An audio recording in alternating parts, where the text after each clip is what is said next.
오늘 하나님 말씀은 신약성경 누가복음 6장 17절에서 26절까지 말씀이 되겠습니다. 우리 이 말씀을 제가 먼저 읽고 또 여러분들 읽어서 교독하겠습니다. 예수께서 그들과 함께 내려오사 평지에 서시니 그 제자의 많은 무리와 예수의 말씀도 듣고 병고침을 받으려고 유대 사방과 예루살렘과 두로와 시돈의 해안으로부터 온 많은 백성도 있더라.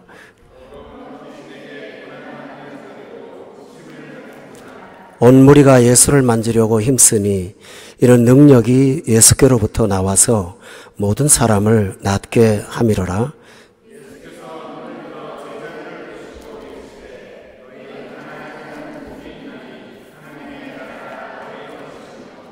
지금 줄인 자는 복이 있나니 너희가 배부름을 얻을 것이며 지금 우는 자는 복이 있나니 너희가 웃을 것이며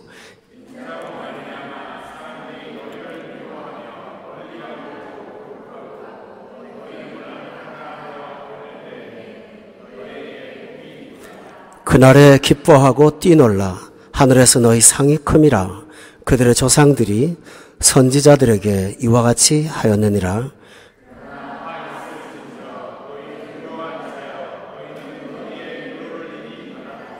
화 있을진저 너희 지금 배부른 자여 너희는 줄이리로다. 화 있을진저 너희 지금 웃는 자여 너희가 애통하며 울리로다.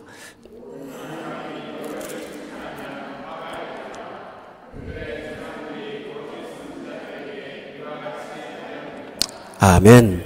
하나님은 영원부터 계신 분인데 하나님께서 사람을 만드셨습니다. 처음에는 여러분 잘 알다시피 흙으로 사람을 만들고 하나님께서 코에 생기를 넣어서 영적 존재가 되게 하셨습니다. 그 사람이 바로 아담이죠. 하나님은 아담을 만들고 난 다음에 하나님께서 기뻐하는 계획을 아담에게 나누어 주시고 그렇게 살기를 원하셨습니다.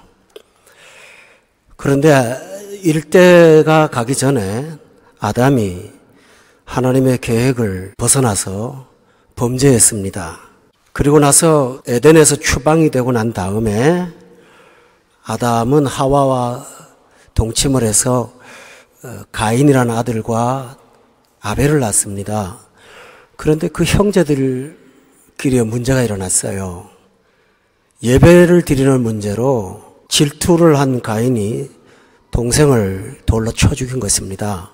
사람 최초의 살인이 예배가 동기가 되었다는 것은 굉장히 의미가 있는 내용이죠. 아담도 타락하고 하와도 타락하고 그 다음에 가인은 추방당하고 경건한 아벨은 죽고 하나님께서 원하시는 계획을 이을 사람이 없었습니다. 그때 하나님께서 명맥을 잇기 위해서 아담의 세 번째 아들 셋이라는 아들을 태어나게 했고 그 셋으로부터 하나님께서 계획하는 계획을 조금씩 사람들이 이루어 나가기 시작을 했습니다. 그러나 얼마 후에 인류가 세상에 좀 퍼져가면서 또 하나님께서 기뻐하지 않는 일들이 불신자가 아니라 하나님의 아들들 가운데서 일어나기 시작했습니다. 그래서 하나님께서 당신이 만드신 세상을 깨끗하게 청소하고 소수의 몇 사람을 갖고 하나님의 선하신 계획을 다시 시작하기로 결심하셨습니다. 그것이 노아가 만난 홍수 심판입니다. 노아의 홍수가 있고 난 후에 인류는 노아의 가족 8명을 제외하고 전부 다 죽었습니다. 우리가 성경의 기사를 읽어서 그렇지 이게 얼마나 큰 사건입니까? 그리고 난 다음에 노아가 농사를 지어요. 농사를 짓는데 포도원을 했어요. 포도원을 해갖고 그 포도로 포도주를 만들었어요. 근데 포도주를 마시고 그것까지는 좋은데 조금 옷이 이렇게 좀 깨끗하지 못했던가 봐요. 가나안이라는 손자가 와서 그 할아버지를 놀려요. 그러고 나니까 자기 아버지 함이 그걸 밖에 나가서 우리 아버지가 이런 추태를 부렸다고 얘기를 합니다. 하나님께서 그들의 모습을 가만히 보시면서 참 한심스러웠어요. 그래서 하나님은 노아의 아들 셈, 함, 야벳이라는 세 아들 가운데 셈이라는 아들을 주목하기 시작했어요. 하나님은 노아한테 약속을 한 게 있거든요. 다시는 홍수로 사람을 심판하지 않겠다고 했으니까 사람이 또 나쁜 짓을 했다고 하나님이 또 청소를 하실 수가 없었어요.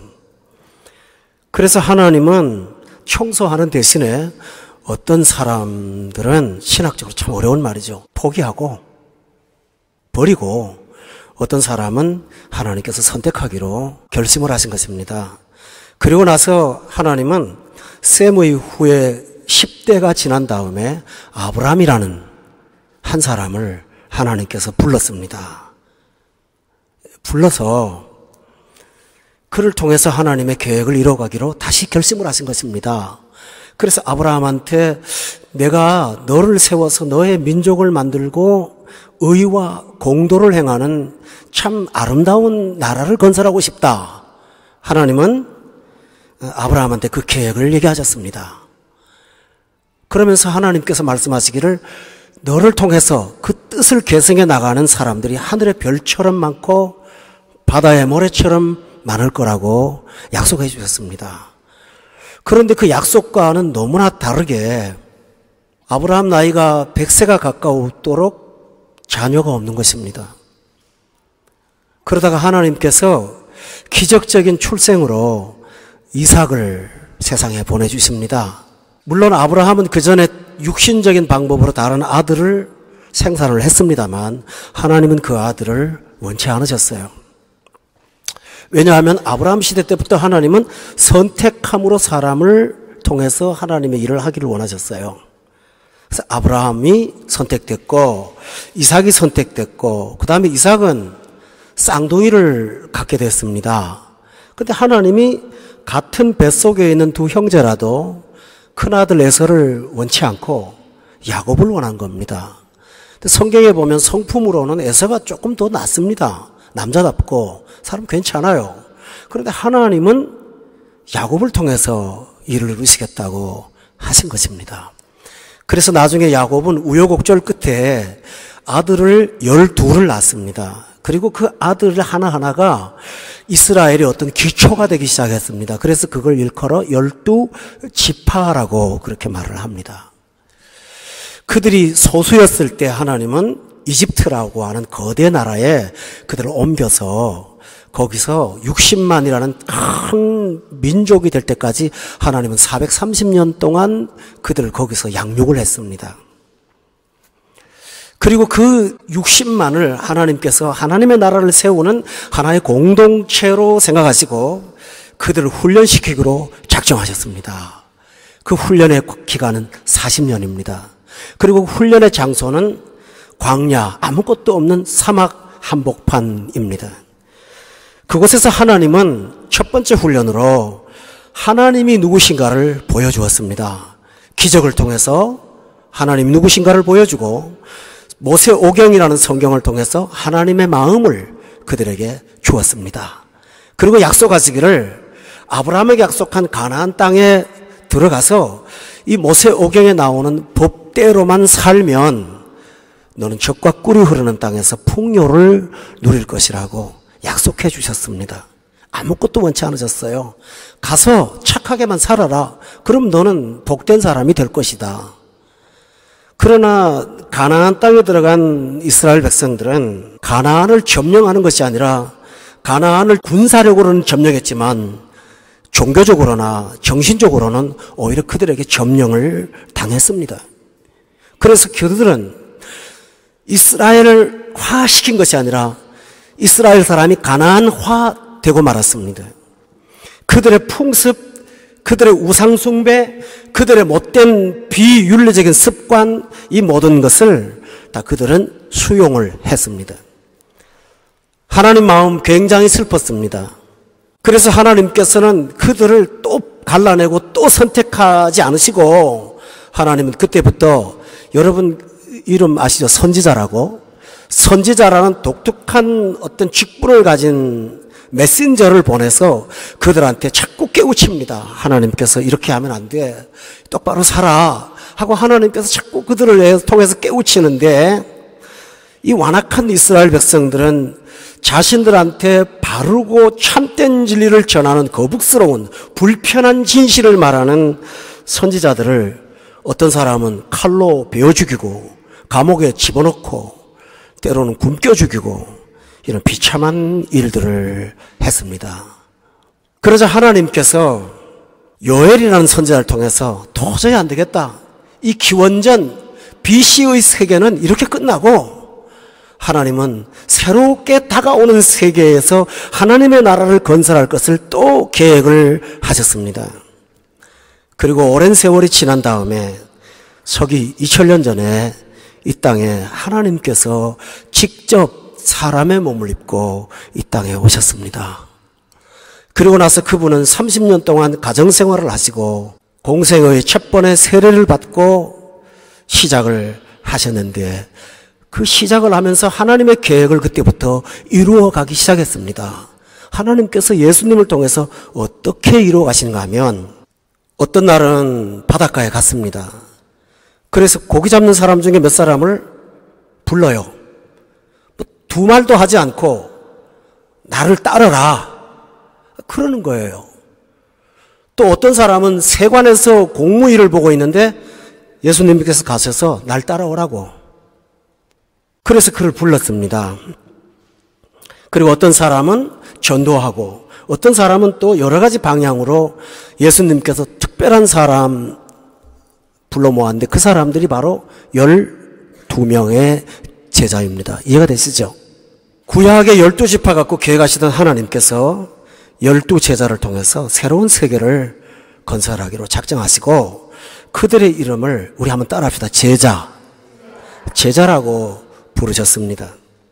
그리고 그들에게 명령하시기를 너희도 똑같이 나가서 모든 족속으로 우리 같은 사람을 제자로 삼으라고 말씀하시므로 제자는 12명에 국한되는 것이 아니라 예수를 믿는 참된 그리스도인이라면 누구나 걸어야 될 하나의 과정으로 본질로 정체성으로 주님께서 말씀하셨습니다. 결국 저 아담으로부터 내려온 하나님의 거룩한 계획이 어디까지 왔냐면 바로 우리에게 온 것입니다. 바로 우리 자신에게 와 있습니다. 이것이 바로 기독교인입니다. 예수님께서는 이렇게 제자를 선택하신 다음에 그들을 위해서 특별한 일들을 하기 시작하셨습니다. 오늘 본문이 바로 그 이야기입니다. 예수님은 제자를 뽑고 난 다음에는 따로 행동하지 않으셨습니다. 십자가에 달려서 부활하고 승천하실 때까지 예수님은 제자들과 십자가에 달려서 도망갔던 그 시간을 제외하고는 한순간도 떨어져 있지 않았습니다. 이것이 중요합니다. 여러분, 그리스도인이라는 사람, 그리스도인의 정체성은 뭘까요? 그것은 예수님과 같이 있는 사람입니다. 우리는 우리 홀로 있지 않습니다. 우리가 예수님을 영접했다고 하지 않습니까?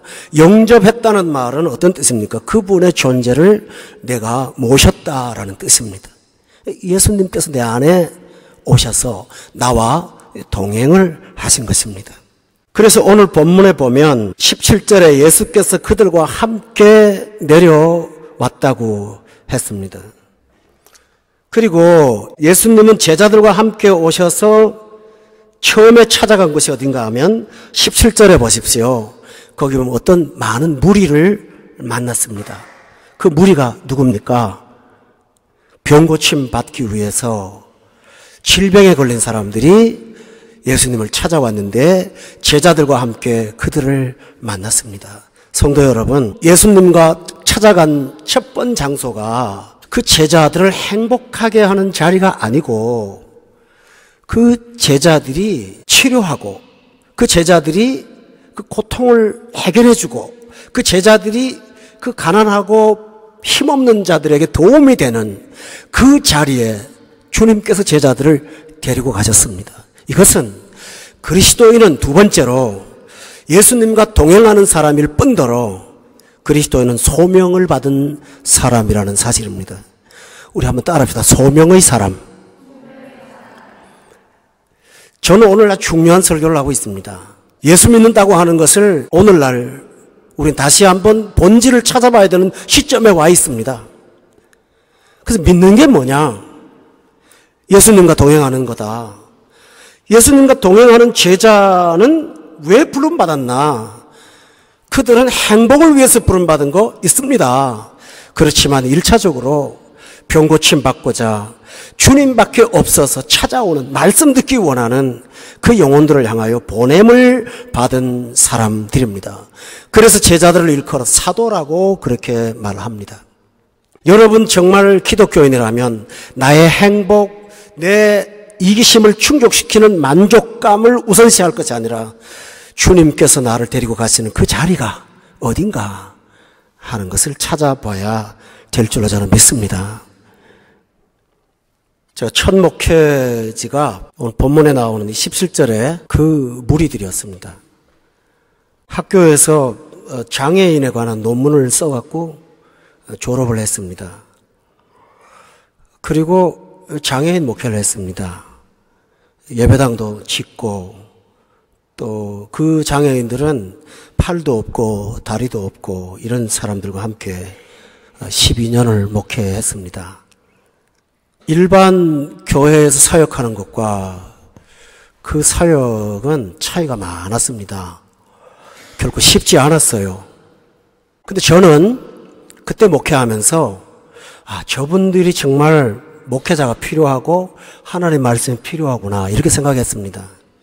그런데 그 사역을 종료하고 사우디아라비아에 파송받아서 한 교회를 갔는데 그 교회 담임을 하면서 성도들을 신방을 했는데 말씀을 듣는 중에 정신병 계통의 약을 먹는 가정이 5가정이나 있었습니다.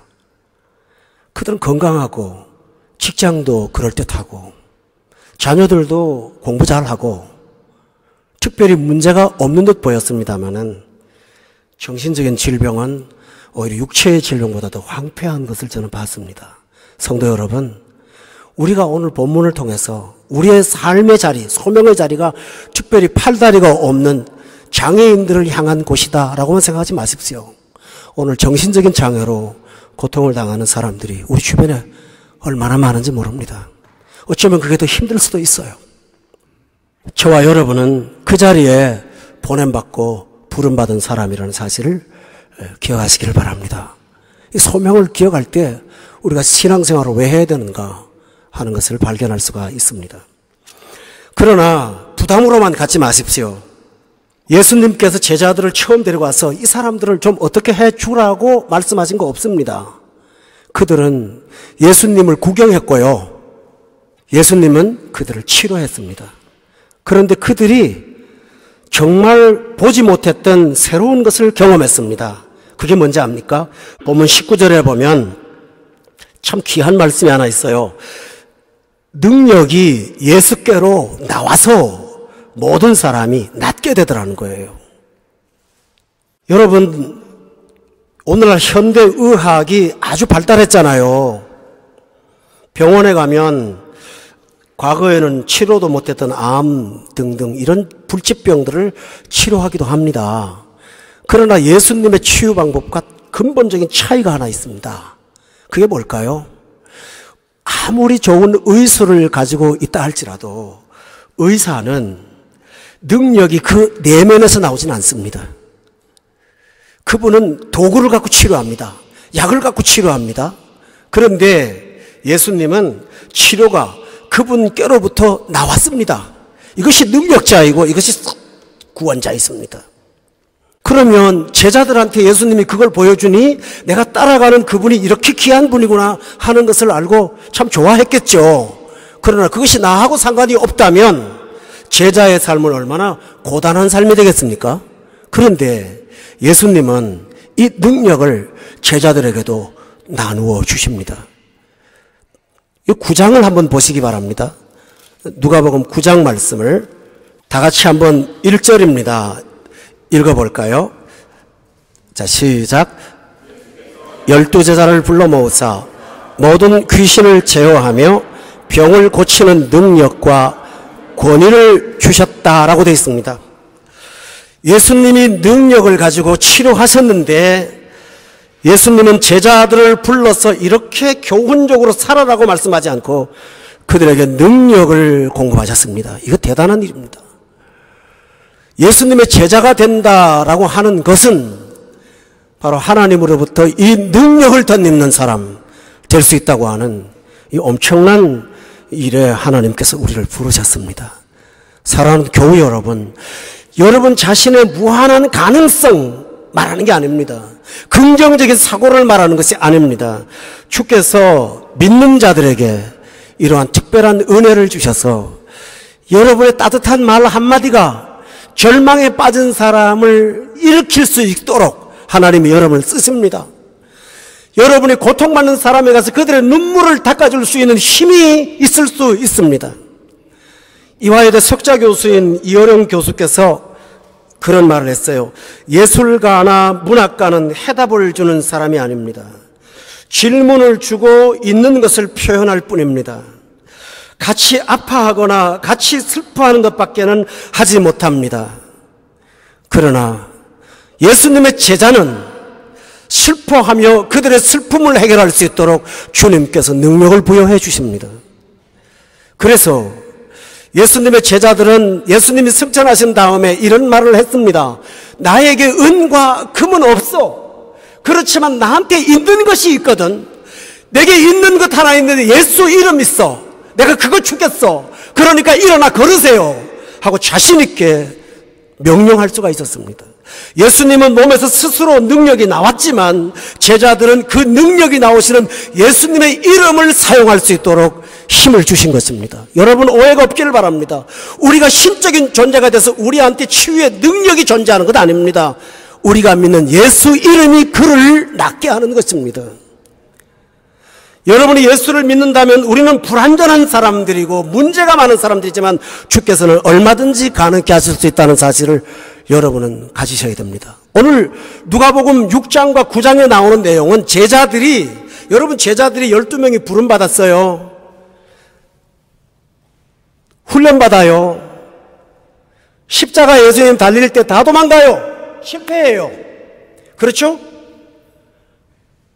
그리고 난 다음에 오순절 성령 올 때 이들이 변해요. 성령 받고 새 사람이 됐어요. 그때부터 능력이 일어나요. 그런데 그 시점만 보면 안 돼요. 지금 6장이나 9장에 나오는 제자들은 처음 부름받아가지고 처음 일하고 있는 사람이 얼마나 불완전한 사람들입니까? 성령도 경험하지 못했어요. 능력도 없어요. 권능도 없어요. 아무것도 없어요. 그런데 예수님은 그들을 놓고 귀신을 제어하는 병을 고치는 능력과 권위를 주셨다고 했어요. 성도 여러분, 우리가 어떤 조건이나 자격을 갖추었을 때 능력이 발현될 줄 아십니까? 그렇다면 그건 우리로부터 나오는 거죠. 불완전하지만 예수 이름 쓰면 나옵니다. 이것이 하나님의 능력입니다. 저는 군대 생활을 하면서 총을 좀 많이 쐈죠. 사격 같은 거 하잖아요. 연습할 때만 쏘는 겁니다. 전방 철책에서 근무를 했는데 제가 근무하는 본부대 사무실 옆에 의무대가 있어요. 근데 어느 날 피투성이가 된 어떤 사람 하나가 긴급하게 응급실에 실려왔어요. 저는 그 끔찍한 광경을 다 묘사를 못하겠어요. 제가 아는 선배가 결국은 돌아가셨는데 그분이 다 꼬맸거든요. 총을 갖고 한밤중에 너무 졸리다가 잘못해서 안전핀이 풀어지고 발사가 된 거예요. 그래서 여기로 들어갔어요. 여기로 들어갔는데 뒤에가 없어요. 저는 저 군대 가서 공부할 때 이 총알이 뱅글뱅글 돌면서 6조 해서 하는 게 무슨 말인지 몰랐는데 만지며 장난치면서 이거 하나 잊어먹을까봐 주머니 넣었다 뺐다 했던 거 별거 아닌데 그게 발사가 되니까 공이가 쳐서 발사가 되니까 이런 가공할 만한 무기라는 사실을 제가 느꼈습니다. 복음이란 바로 그런 것입니다. 내가 능력이 있어서 총알이 힘이 있는 게 아닙니다. 총 자체 아래에 힘이 있는 것입니다. 복음에는 하나님의 능력이 나타나게 되어 있습니다. 나는 무능하고 나는 부족합니다. 그런데 신기하게 우리가 예수 이름을 사용하면 아직도 성령이 뭔지를 모르고 아직도 예수님을 보여달라고 하고 아직도 의심 많은 도마요, 빌리비요, 바돌로메이지만은 주님은 그들의 입에서 나오는 능력으로 질병을 고치고 귀신을 제어하고 능력과 권위를 갖고 벌벌 떨게 만든 것이 예수님이 하시는 일이었습니다. 오늘 그리스도인들의 문제가 뭔지 압니까? 많은 사람들이 비윤리를 문제라고 합니다. 부도덕함이 문제라고 합니다. 그러나 진짜 문제는 자신에게 주어진 능력을 사용하지 못하는 데 문제가 있는 것입니다. 내가 얼마나 대단한 존재인지를 잘 모르는 거예요.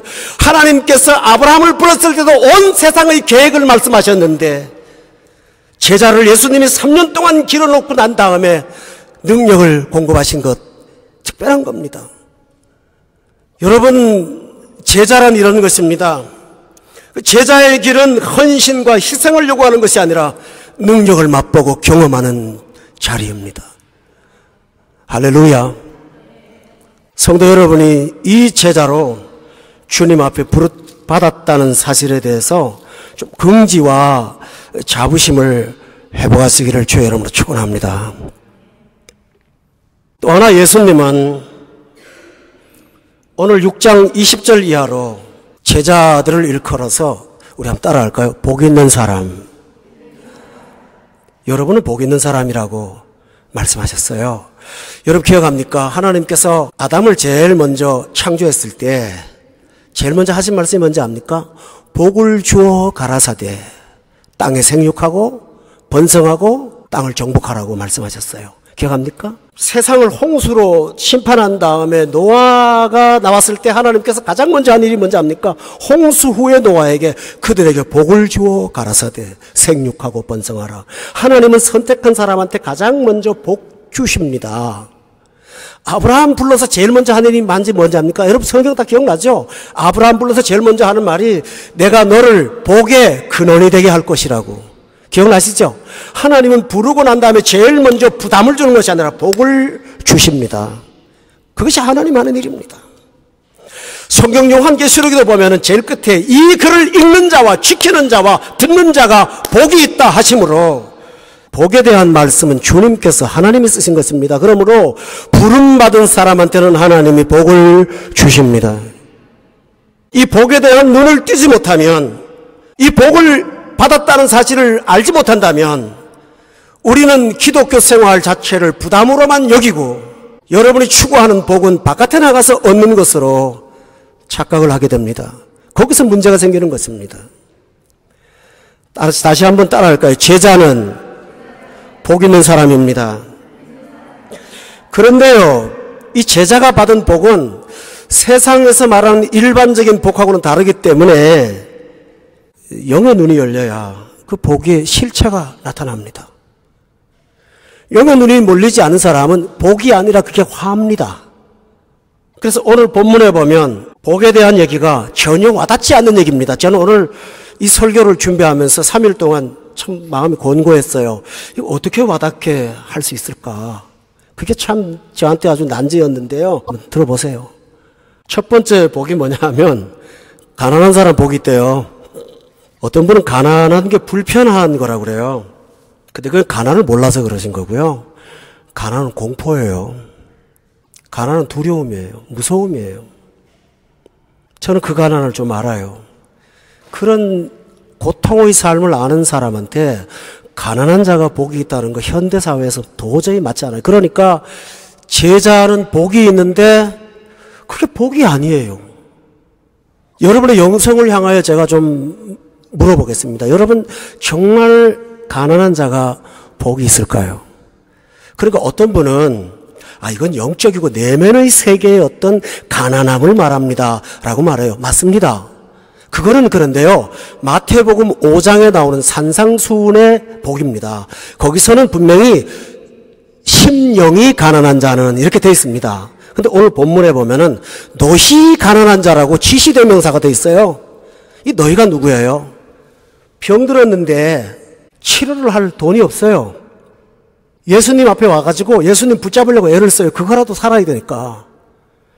그런 사람 보고 너희 가난한 사람 이렇게 말하는 지시대명사입니다. 그러니까 진짜로 가난한 사람이에요. 자, 성도 여러분, 왜 가난이 복입니까? 제가 체험상 말씀드리면요, 가난하면 대안이 없어요. 맞죠? 가난한데 무슨 대안이 있습니까? 가난하면 방법이 없어요. 수단이 없어요. 가난하면 아무것도 없어요. 단순해져요. 가난하면. 그래서 가난한 자가 예수님 믿기가 참 쉬워요. 뭐 내려놓을 게 없으니까요. 여러분이 진짜 자신을 가난하게 여긴다면 대안도 없고 대책도 없고 방법도 없어요. 예수밖에 없어요. 저는 그렇게 예수를 믿어요. 그 사람이 바로 복 있는 거예요. 아멘? 예수 믿고 싶은데요, 머리에 든 거 많아서 못 믿어요. 계산이 많아서 못 믿어요. 칸트의 철학 때문에 못 믿어요. 해밍의 허무주의 때문에 못 믿어요. 고호의 비관주의 때문에 못 믿어요. 자식 때문에 못 믿고요. 이것 때문에 못 믿고요. 하던 술집 그만둘 수 없어서 못 믿고요. 이래 못 믿고 저래 못 믿고 대안이 많아요. 그러나 가난한 사람은요, 예수밖에 없어요. 그래서 야고보 사도는 가난한 자를 하나님께서 믿음으로는 부유케 하셨다고 했어요. 여러분 스스로 가난하라고 말은 아니에요.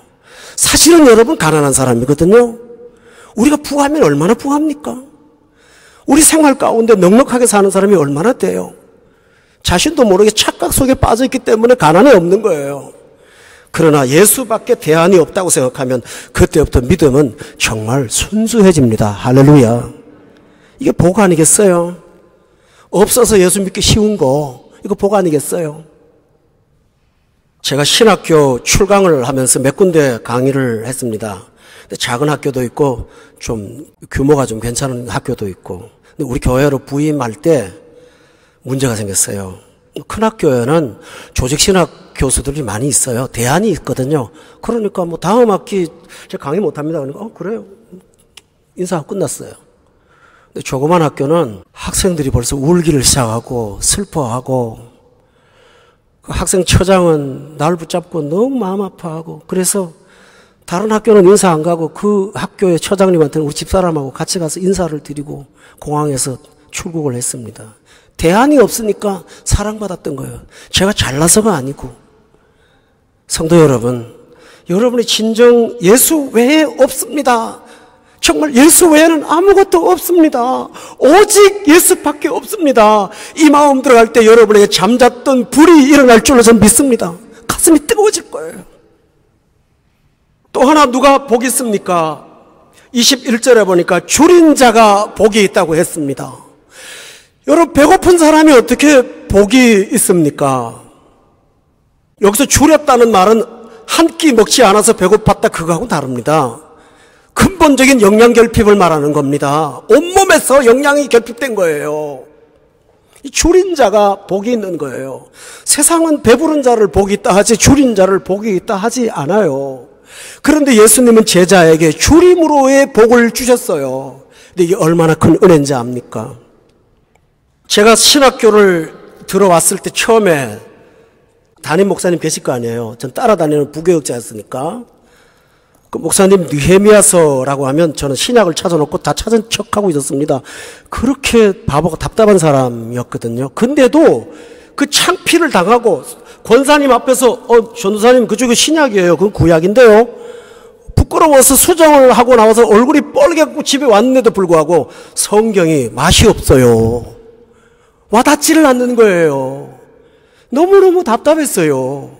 그러나 어느 날 하나님께서 제 영을 열어주시고 나서 그때부터는 성경을 읽어도 배가 고파요. 욕구가 생겨요. 줄여요. 늘 갈증이 있어요. 그때 저는 이 갈증이 내 속에 상존한다고 하는 것이 얼마나 믿는 자에게 은혜인가. 이 얼마나 은혜인가. 여러분 마음의 영이 식어보세요. 은혜가 식어보세요. 가장 먼저 식욕이 떨어져요. 입에서 찬송도 안 나와요. 눈에 하나님 말씀이 잘 들어오지 않아요. 이 말씀을 목마른 자가 먹는 것처럼 그런 욕구가 생기질 않아요. 저는 이렇게 말씀드릴게요. 어떤 분들은 성경을 잘못 소개를 하세요. 성경은 특별한 은혜가 있는 사람이 영을 갖고 열 수 있는 거라고 해요. 만약에 그렇다면 하나님께서 한글이라는 일반 문자를 쓰실 리가 없죠. 모든 사람이 다 알도록 이거를 쓰신 거예요. 신약 성경의 원어는 헬라어인데 헬라어는 하나님이 가장 쉽게만 읽을 수 있도록 단어를 500개로 제한해서 500개 단어 외우면 헬라어를 가지고 읽을 수가 있어요. 이게요. 접두어와 전미어를 빼면 별거 아니에요. 원어는 별거 없어요. 이렇게 쉽게 읽은 것은 뭐냐 하면 조금만 눈여겨보고 조금만 관심을 가지면 성경은 진리가 눈 떠지도록 하나님께서 만들어 놓으신 거예요. 문제는 뭡니까? 욕구예요. 욕구가 없는 거예요. 정말 은혜를 아는 성도라면 지금 내가 영적으로 줄이고 있는 상태가 얼마나 영적으로 건강한 시간이라는 것을 여러분이 한번 깨달을 것입니다. 우리 한번 따라합시다. 줄인 자는 복이 있나니 그 사람이 배부름을 얻습니다. 근데 반대로 배부른 자는 줄일 것입니다. 저 쉬운 예를 하나 들어드릴까요? 아이들을 집에서 엄마들이 과자 함부로 많이 못 먹게 합니다. 왜 그럴까요? 과자로 배불리면 밥을 안 먹잖아요. 그러니까 밥 먹기 직전에 과자 못 먹게 합니다. 저도 과자를 좋아해서 자꾸 먹거든요. 근데 문제는 뭐죠? 밥을 먹지 않고 과자로도 배부를 수 있습니다. 그러나 과자로 배불리면 영양 결핍이 옵니다. 오늘 우리가 영적으로 줄이지 않는 까닭은 뭡니까? 배부르지 않을 것들로 헛배가 불러 있는 거예요. 그게 배부른 거예요. 배고픔이 없어요. 진짜 먹어야 될 것을 먹지 못하고 있어요. 그러니까 영적인 영양소 결핍이 있음에도 불구하고 배부르다고 착각하는 것입니다. 그러나 우리는 압니다. 성경의 말씀이 이런 말 있죠. 하나님의 양은 그의 음성을 알므로 그를 따라간다고 돼 있어요. 우리는 세상의 음성을 들으면 거기에 배고픔과 허기증을 느껴요. 그러나 예수님의 말씀을 들으면 배불러요. 그리고 먹고 싶어요. 이것이 복이 아닙니까? 제자가 받은 은혜입니다. 성도 여러분, 전 정직하게 여러분을 한번 돌아보기를 원합니다. 여러분이 정말 말씀을 사모하는 갈증이 있습니까? 그렇다면 여러분은 하나님의 제자로 복이 있는 자라는 것을 저는 믿습니다. 세 번째로는 무엇이 복입니까? 21절에 보니까 우는 자가 복이 있다고 했습니다. 세상이 말하는 논리하고는 전혀 달라요. 제가 어릴 때 교회 가면, 시골 교회 가면 예배 시간마다 권사님들이나 성도들이 울어요. 그래서 교회 가면 우는 건가 보다 그렇게 생각을 했어요. 그러나 지금은 은혜가 웃는 것으로 표현돼요. 그래서 요새 설교자 세미나 가운데 웃음 설교라는 세미나가 있습니다. 거기 가면 어떻게 하면 웃기느냐, 적당히 웃기느냐, 노골적으로 웃기느냐, 뭐 별거 다 있습니다. 책도 많아요. 왠지 알아요? 웃어야 은혜가 된다고 생각을 하거든요. 진짜 은혜를 아는 사람은요, 내 마음에 눈물이 마른 것을 굉장히 답답해합니다.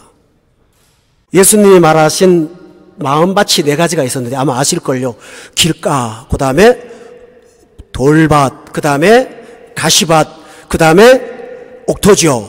근데 여기서 돌밭에 대한 표현이 나오는데 뭐라고 하는지 압니까? 성경에 습기가 없어서 말라버렸다고 돼 있어요. 습기, 영적인 울음, 눈물이 젖어있는 심령들의 속에는 돌밭이 되고요, 싹이 자라질 않아요. 그러나 은혜를 알고 나면 애통해서 울고요, 은혜를 알고 이웃을 보면 그 영혼이 불쌍해서 울고요, 성경 말씀을 보면 내게 주신 은혜가 너무 커서 하나님 앞에 울고요, 그리고 온 세상을 보면 주님의 눈물을 이해하고요.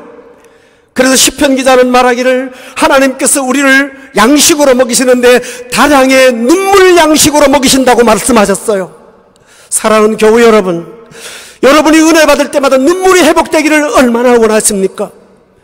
영이 살아있는 것입니다. 감정이 살아있는 것입니다. 하나님을 향한 반응들이 움직이는 것입니다.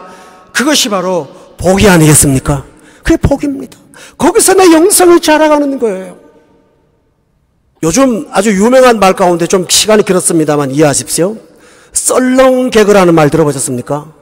그게 뭔가, 전 썰렁이 뭔가, 웃지 않아서 썰렁인가, 그게 아니고요. 웃고 나서 썰렁한 걸 썰렁이라고 그러더라고요. 웃었는데 뭐가 없어. 왜 웃었는지 몰라. 그 웃음이 오래가질 않는 거예요.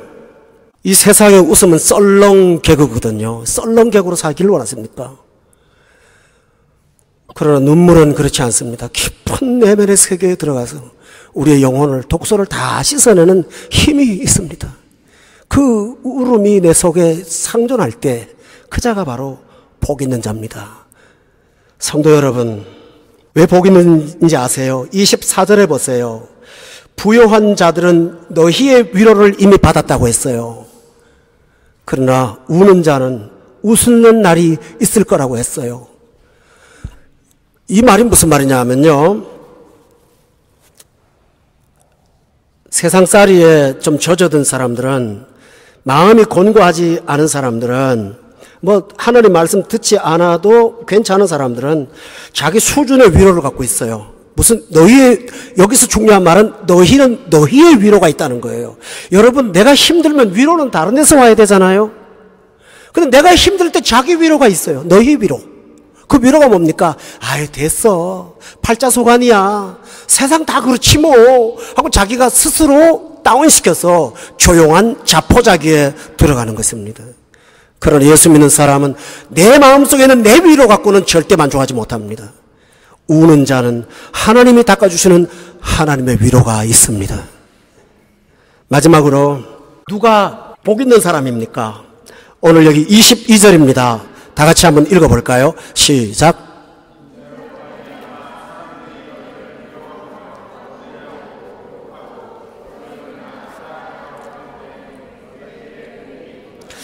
인자로 말미암아, 여기 인자가 누굽니까? 예수님이죠. 예수님 때문에 사람들이 너희를 미워하고 멀리하고 욕하고 너희 이름을 악하여 하여 버릴 때에 그 사람이 바로 복 있는 사람이라는 것입니다.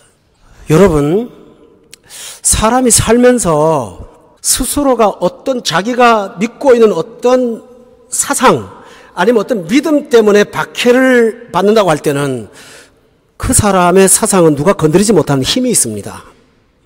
믿음은 힘이 있습니다. 만약에 여러분이 예수님 때문에 가끔 미움도 받고 또 왕따도 당하고 또 모욕을 받고 악하다하여 버림받을 때에 그것이 정말 예수 이름 때문이라면 여러분은 진정 복이 있는 사람들입니다. 이 복이에요. 그 까닭이 있습니다. 26절에 보면 세상은 어떻습니까? 모든 사람이 너희를 칭찬하면 화가 있도다. 그들의 조상들이 거짓 선지자들에게 이와 같이 하였느니라 라고 있습니다. 여러분 잘 보세요. 모든 사람한테 칭찬받는 사람은 하나님께서 그를 누구와 동일시키냐 하면 거짓말하는 선지자하고 똑같다고 하는 겁니다. 그러니까 내가 의를 위해서 핍박을 받는다고 하는 것은 나는 참 선지자라는 뜻이 아니겠습니까? 하나님 앞에 내 신앙 인정받는 거잖아요. 그래서 여기 성경에 이렇게 말합니다. 23절에 보세요. 그날에 기뻐하고 뛰놀라 하늘에서 너희 상이 큼이라 그들의 조상들이 선지자들에게 이와 같이 하였느니라. 어떤 사람은 이런 선지자 대접을 받고 어떤 사람은 칭찬받음으로 거짓 선지자의 대열에 들어갈 수 있다고 했습니다. 그러므로 예수님의 이름 때문에 핍박을 받고 산다는 것, 이것이 얼마나 우리에게 신앙이 올바르다 하는 것을 보여주는 시금석이 되겠습니까? 그러므로 교우 여러분, 저는 말씀을 마치겠습니다. 제자는 하나님 앞에 특별히 부름받은 사람입니다. 여러분은 능력이 있는 사람입니다. 그리고 여러분은 복이 있습니다. 그런데 여러분이 가진 복에 영의 눈을 뜨십시오. 그때서야 우리의 가치를 알고 행복하게 될 줄로 저는 믿습니다. 기도하겠습니다. 하나님 아버지, 이 패역한 세대에서 우리의 눈이 떠지게 하시옵소서. 그래서 하나님이 이미 허락하신 능력을 체험하게 하시옵소서. 주님께서 나와 동행하는 것을 누리게 하옵소서. 그리고 내 속에 있는 이미 허락하신 복을 복으로 아는 행복자가 되게 하여 주시옵소서. 예수님의 이름으로 기도드렸사옵나이다. 아멘.